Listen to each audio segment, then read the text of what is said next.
BBC4 Collections, specially chosen programmes from the BBC archive. For this collection, Sir Michael Parkinson has selected BBC interviews with influential figures of the 20th century. More programmes on this theme and other BBC4 collections are available on BBC iPlayer.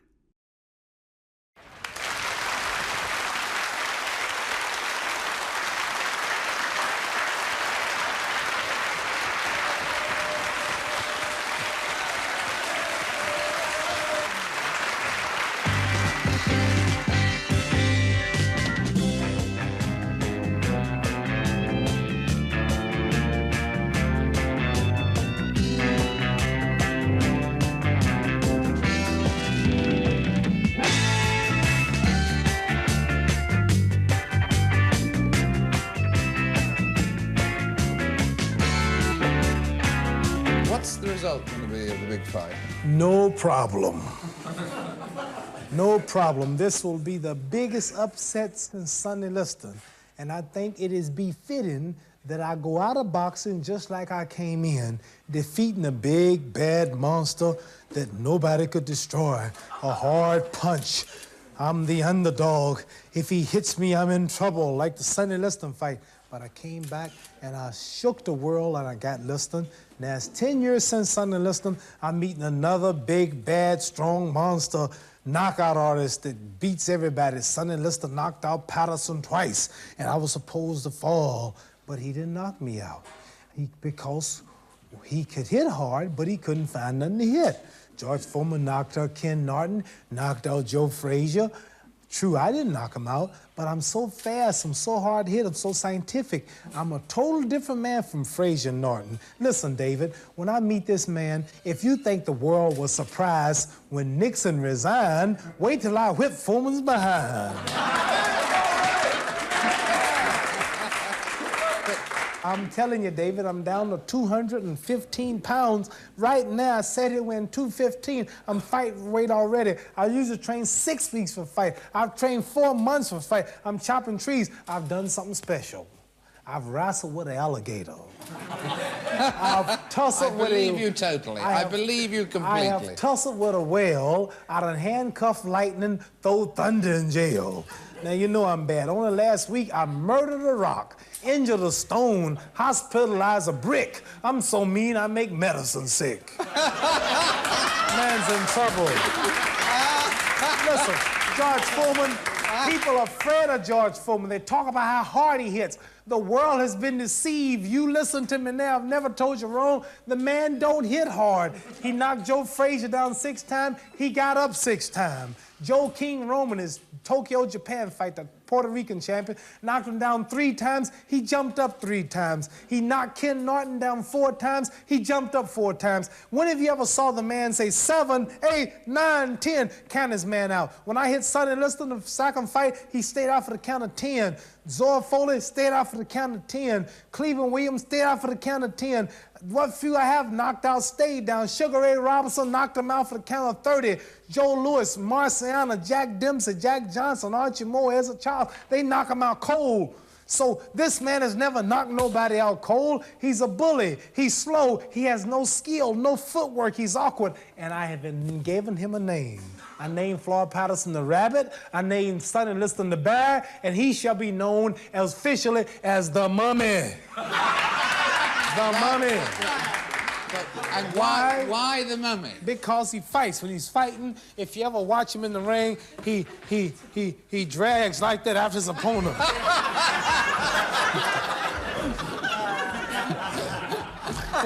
And how's a mummy gonna catch me? When you're fighting a mummy, you just keep a step ahead of the mummy. Yeah. See? You're moving. Just move on the mummy. No, mummy, I'm over here. No, mummy, I'm over here. Yeah, no, you're moving too fast. The mummy don't move that fast. Well, Let me tell you something, David. I shall be the mummy's curse that night. Have you heard of the mummy's curse? Have I heard of the mummy's yes, curse? I saw the movie. It's gonna be some fight. The greatest fight, the greatest event of all times. When I get to Kinshasa, Zaire, in Africa, 2 billion people will watch the fight, and that's 10 times the population of America. That's like a country 10 times bigger than America.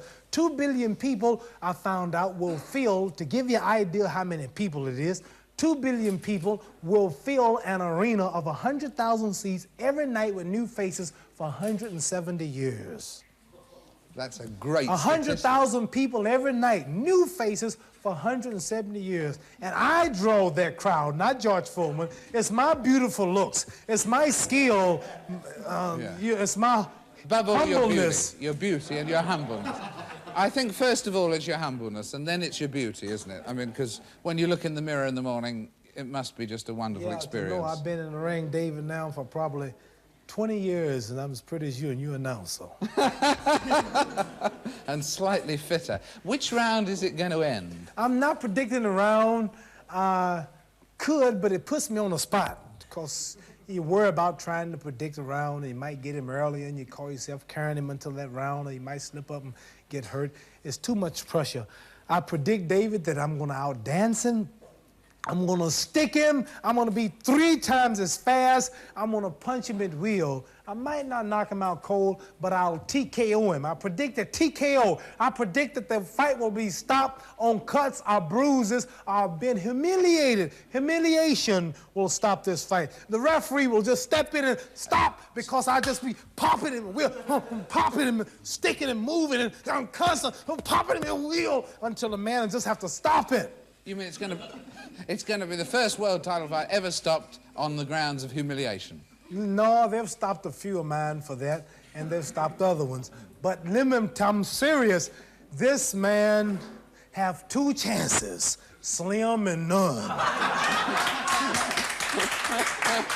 The man don't stand a chance. When Muhammad Ali is in shape, when Muhammad Ali is dancing, Ken Norton broke my jaw in the first fight, and I was flat-footed, and they knew I was washed up. 32 years old, 222 pounds, couldn't train no more, Cosell and the critics were saying, and I was finished. Second fight, my jaw was mended. It was going to get broke again. I might dance a few rounds because I lost weight, and I probably lost it from not eating, they said. And 12 rounds I danced that night. They were counting on me cutting out in 4 or 5, but I counted dance 12. Joe Frazier, the second fight.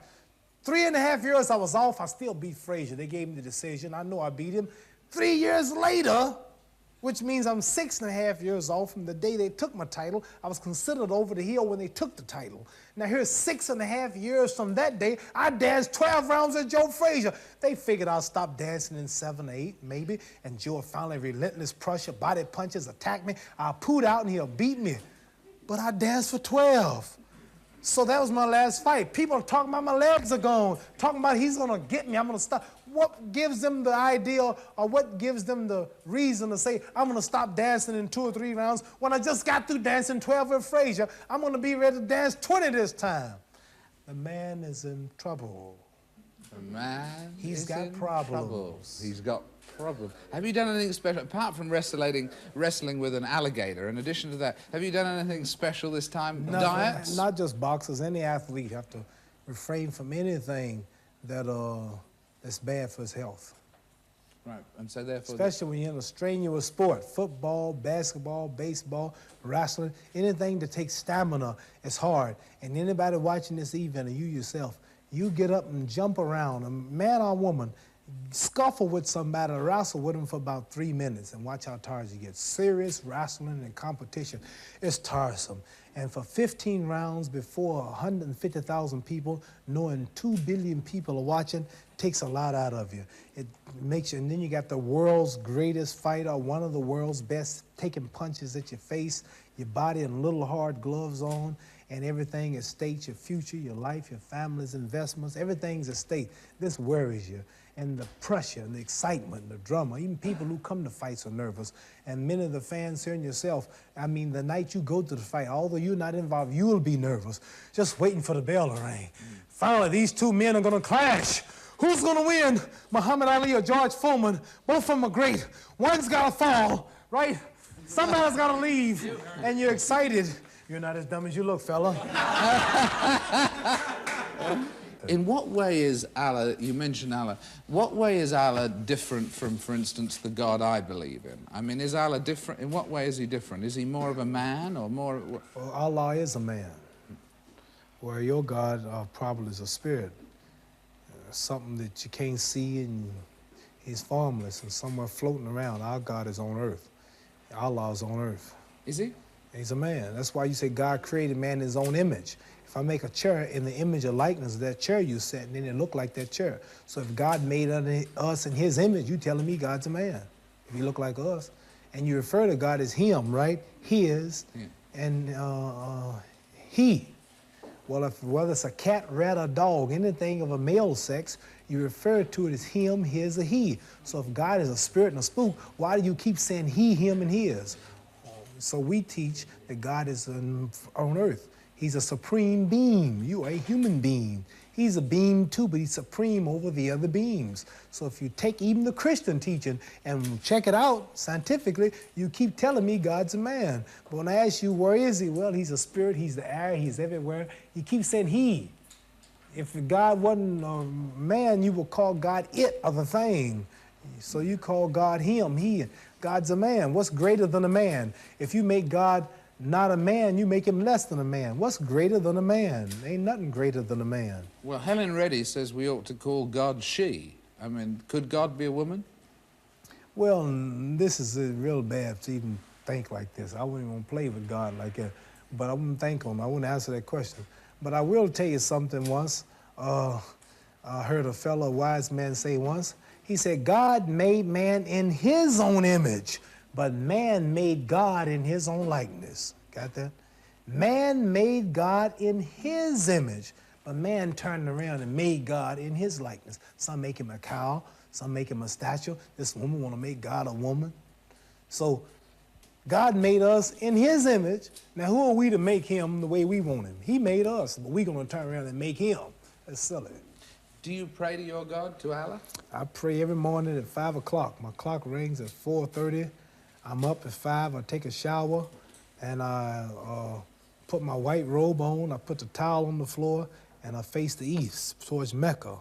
And we say, surely I have turned myself to thee, O Allah, trying to be upright, to him who has originated the heavens and the earth, and I am not of the polytheists. Surely my prayers, my sacrifices, my life, and my death are all for Allah, the Lord of all the worlds. No associates has he. This am I commanded. I am of those who submit. O Allah, thou art the King, thou art my Lord, and I am thine servant. I have been greatly unjust to myself, and I do confess my fault. So please grant me protection against all my fault, for none grants protection against faults but thou.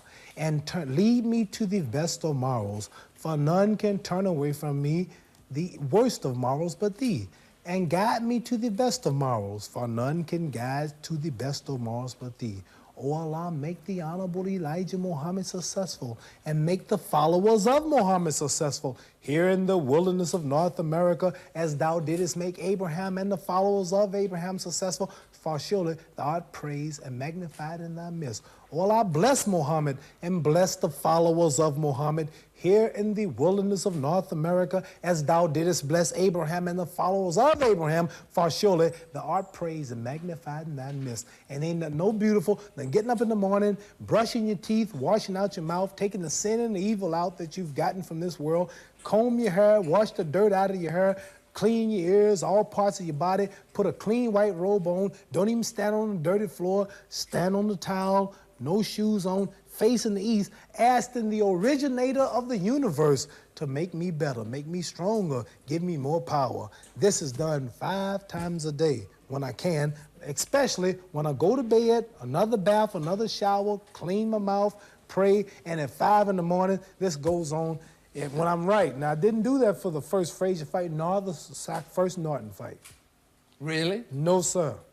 My head got big, and I started thinking it was my training camp and my boxing ability that kept me where I was at, and God punished me, and he gave me a good whooping. He broke my jaw in the second fight, and he got me whooped and knocked down in the Frazier fight, and I realized I wasn't that great after all, so I had to get not only together physically, but spiritually. For this fight, I've prayed every day for 5 days, 5 times a day for the past 4 months, and everything is perfect.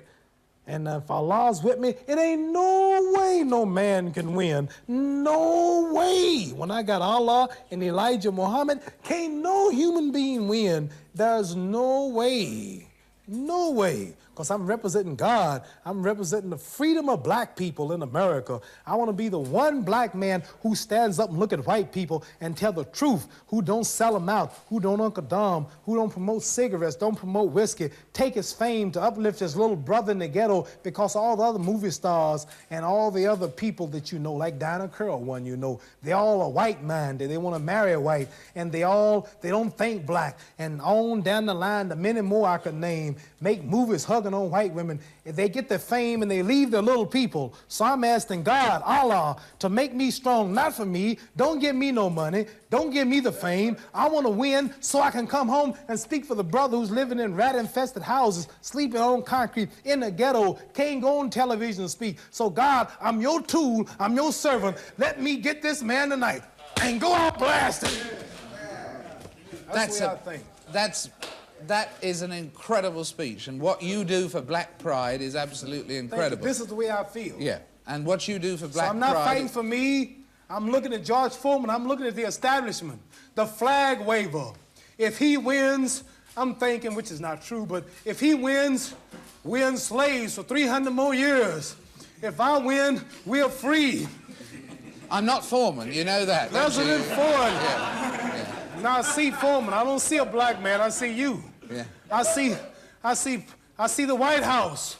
I'm not the White House either. I see something white. I don't know what it is.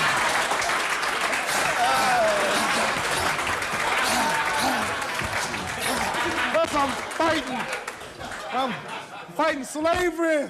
I want to be free. That's what I'm fighting. Okay, you can be free. You persuaded me. No, but you do fantastic. That's the way I think, too. That's the way I think. I just don't be fighting. I think I got to get my mind like this, see? I'm bucking so many odds, and I'm a bad man. So, you know, too much for me to handle. I got to call on the supreme being to step in, to intervene. Same with the Liston fight. I did a lot of praying. And same with the draft. Same with the Sacker-Norton fight, the Sacker-Frazier fight. Divine power came in. If you watch the last round of Norton, the last round of Frazier, you'll find that if I lost the last round of Frazier in this fight, I would have lost the fight. You found that if I lost the last round of the Norton fight, I lost the fight.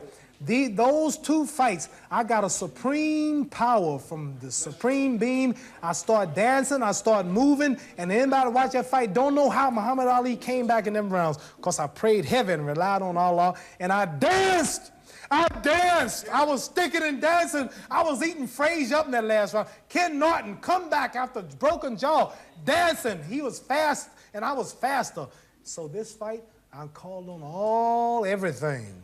Not only my physical ability, but all the supreme being, Allah. I'm working for him. I'm going into this fight as the servant of Allah, who is the teacher of Elijah Muhammad, who's here to free black people and get them something that they can call their own. And that's why I'm going in his name, Elijah Muhammad, and in God's name to take this title to help influence and wake up my people and unite them and clean them up. Nobody else is doing it. Nobody else big is doing it. So this is, to me, is a holy war. This ain't just no fight with George Foreman, but I'm fighting for the freedom and the equality of the black man of America. And I'm fighting the opposer and the Uncle Tom who is out and bent to keep us down. George Foreman win the fight, he might make a movie hugging a blonde next week. I don't know what he might do. He might take that fame and lead our people wrong. If I make a movie, I'd have to hug a sister. So I have to hug my own. So I'm going in. It's a spiritual. This ain't no fight no more. This ain't no sport no more. As one man have on the New Time magazine called New Time, says, headline, Can Allah Save Ali? They know it's divine too. Can Allah save Ali? But I mean, the thing is that obviously the first thing that's got to happen is that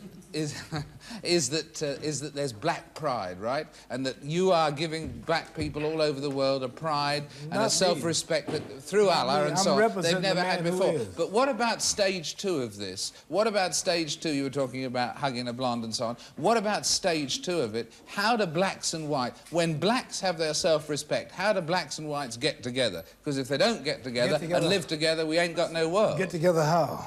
Well, how do we live together? How do blacks and whites live together in peace and get together? Well, number one, the black man wants to become independent, and he's got something of his own, then you can respect one another. You can't respect a man always in your house begging. You feeding him, you clothing him, always around you begging. Don't do nothing for himself. America must help the slave to go for himself. And Elijah Muhammad says the only way we can get together is to let the slave live to himself, govern himself, marry himself, rule himself, build for himself, and educate himself on some land of his own. A total separation of the races is what we believe is the solution to our problem. Black man on his own land, building for himself. Everybody has a nation but the Negroes in America. But everybody has a nation. This is a bold statement, but nobody else can say this. Everybody has their own country and land but the Negroes in America. You from England, you don't like it over, you can go back home. There's a Nigerian out there. He don't like it, he can go back home. Oh, there's a Mexican out there. He don't like it, he can go back home. Oh, there's a Puerto Rican out there. He can go back home. Where do we call home? Do you know where my home is? What Chinese are named after China? Cubans are named after Cuba. Pakistan is named after Pakistan. Russians named after Russia. Australians after Australia. Englishmen after England. What country named Negroes? Well, why are we called Negroes? Well, there's obviously... So the only way we're going to get together is for us to get a knowledge of ourselves. Africans, I guess, is the word for Negro, isn't it? I mean, Africa should be for the Africans. Yeah? What I'm trying to say to you is this. The only way we're going to get together is for us to get a knowledge of ourselves. We don't want to get together with white people. We got to get together first. See, for one to be with one, I got to be one. We are not yet one. You have a leader. Everybody's got, somebody represents England, Ford represents America, Sadat represents Egypt, Hossein represents Jordan, Miss So-and-so represents Israel. Now, who represent us? Black people have a meeting, 64 leaders show up. See, we not one, we too divided. And after we quit cutting each other, pulling each other down, fighting, disrespecting each other, clean up self, respect self, gang wars, and all kind of problems, after we unite, then if there's any love left, then we love somebody else. But first, we gotta unite. So ain't no such thing as how do we get together. We gotta get together first, and then you ask me that question. All right, how long will it take? We not together. How long will it take for you all to get together? As soon as the black people all get behind Nabi Elijah Muhammad, they'll be together. Only one man getting black people together, and that's Elijah Muhammad, the man that white people and the government don't talk about. They fear him and don't give him no press and don't want nobody to hear him. Because once you hear him, if you're black, you're never the same. But what about other black leaders like Martin Luther King, the Reverend Jesse Jackson, and black leaders around the world as well? Do you respect what they're doing too? Not what they're doing. Not what they're doing. Jesse Jackson's a crook. He steals everything Elijah Muhammad's got. Everything he do is Elijah Muhammad's program, but with another title on it. See? And Martin Luther King, his goal was to walk down the street one day with a white girl. We don't call that progress. No white woman watching this show or no white man in his or her right mind, white mind, want black boys and black girls marrying their white sons and daughters, in return introducing their grandchildren as half brown, kinky head Negroes. They don't want it. And why not? Why not? You know why not. Nobody else, and I'll tell you something else. Why not? For what? Every man likes a son who look like himself. I love my little boy. And my wife, pretty brown girl, look like me. I love my daughters. I don't want no blonde-headed, green-eyed daughters. But surely, no, everybody wants a child. Looks like himself. No, everyone wants a child that looks like the combination of himself and the woman he loves. Yeah. And therefore, if the combination comes out coffee, what's wrong with that? No. I'll tell you what. The integrated couples don't make it. I can name them all week. They just don't make it, and the world's against it. If God's against it, it ain't because we hate each other. Bluebirds and redbirds are both birds, but they don't get along. Pigeons and eagles don't fly together. The buzzards, everything hangs out with its own. White people, culture's different from black people. Puerto Ricans and Indonesians cannot integrate. Egyptians and Germans cannot integrate. Australians and Mexicans cannot integrate. They have different foods, they have different music, different cultures. See, you white and I'm black. If white people have a party tonight and black people have a party, the party will be 100% different. The music, I go in a white restaurant, we integrate today, right? You go in a white restaurant, you gotta look all day on the jukebox to find some music. No. At our party, we'll have Aretha Franklin, Stevie Wonder, and... Let me tell you now, if I go play a jukebox in a white restaurant, anybody black or tell you in here, you gotta look all over that box for some black music. Hank Snow, Johnny Cash, Josh White. All kind of names I ain't never heard of. You know, when that train comes around that mountain, when that train comes, and that Trump back. So what I'm saying is, ain't nothing wrong with that music, but that fits the white culture. You go in our joints, oh, baby, don't leave. Oh, I cried all night. Who's that running out of my back door, honey? Oh, but see, those are our problems. Then I go to Chinese restaurant, pling, ting, tang, tong, tong, ting. So we can't integrate. Yeah. We ain't gonna never have no peace. The culture, the nature's different. I don't hate you. We can eat in your restaurant. We want to marry your women. We got your women now. It ain't nothing we can't do today. But these things the dog got. I see dogs on television eating out of the same plate with white people. I see dogs in the buses, and they do everything with the dogs. So I ain't getting nothing the dog ain't got.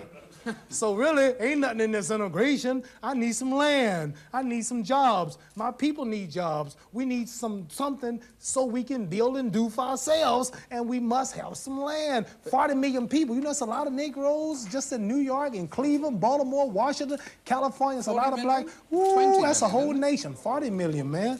They don't tell you the truth about that. They want us to stop having babies. They give them birth control. They're paying black women not to have babies. 40 million, now. not 20 million? Yeah, they're paying black women not to have babies now. They got all kind of plans to stop our race. Well, everyone, so when we know all of this, getting into birth so control, now a not man with my knowledge, what can you tell a man like me now? What's your suggestion? That's your question. Okay, you talking to me, not a dumb Negro or pork chop eater, don't know the truth. I'm free now. I woke up. Now, what are you gonna tell me now? I done gave you my solution, some land of my own, doing something for myself like you, England, and America do. Now, I know you're not against the black man. I know you're not against me having my land, are you? I know you English done ruled and slaved forever for a long time. But do you still today don't want me to have my own country and build for myself and govern myself? Would you think that's bad if we thought like that?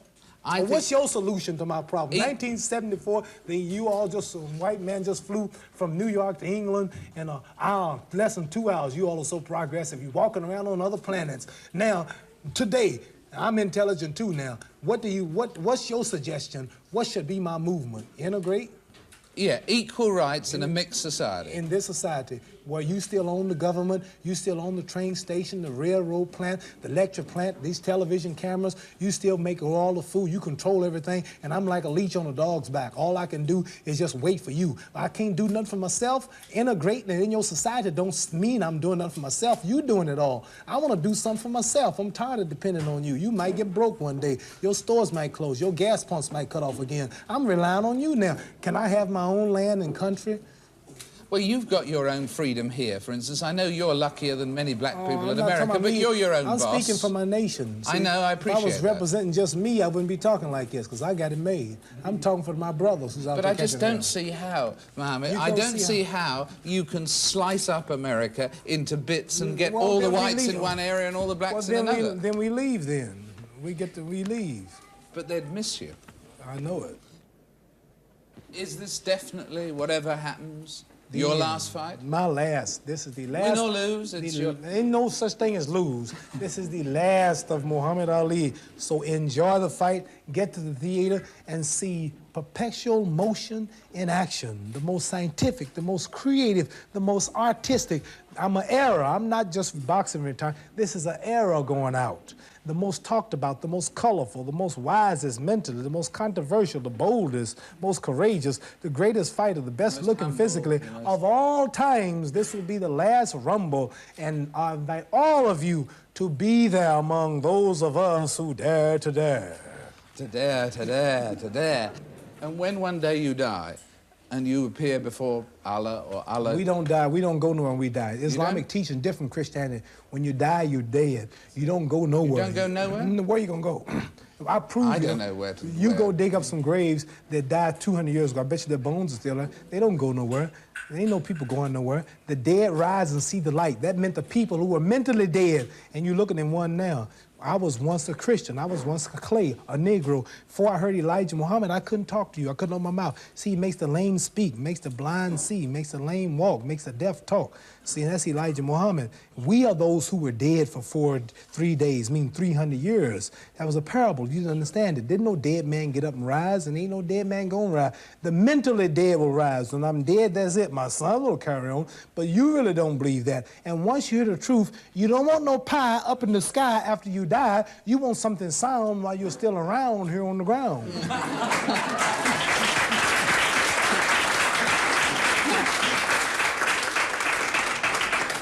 I was going to ask you if you've got any poems for our audience, and you've given us one just ad lib. Yeah, I wrote something once, and it's titled Truth. Explains what I'm saying now. You could probably close on this.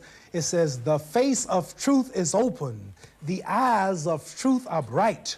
The lips of truth are ever closed, and the head of truth is upright. The breast of truth stands forward. The gaze of truth is straight. Truth has neither fear nor doubt. Truth has patience to wait. The words of truth are touching. The voice of truth is deep. The law of truth is simple. All you sow, you reap. The soul of truth is flaming. The heart of truth is warm. The mind of truth is clear and firm through rain and storm. Facts are only its shadow. Truth stands above all sin. Great be the battle of life. Truth in the end shall win. The image of truth is Elijah Muhammad. Wisdom's message is his rod. The sign of truth is the crescent, and the soul of truth is God. Life of truth is eternal. Immortal is its past. Power of truth shall endure. Truth shall hold to the last.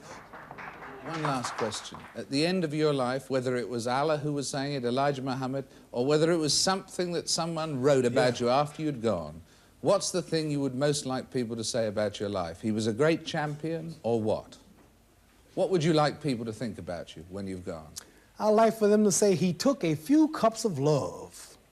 He took 1 tablespoon of patience, 1 teaspoon of generosity, 1 pint of kindness. He took 1 quart of laughter, 1 pinch of concern, and then he mixed willingness with happiness. He added lots of faith, and he stirred it up well. Then he spread it over a span of a lifetime, and he served it to each and every deserving person he met. Muhammad Ali, thank you very much.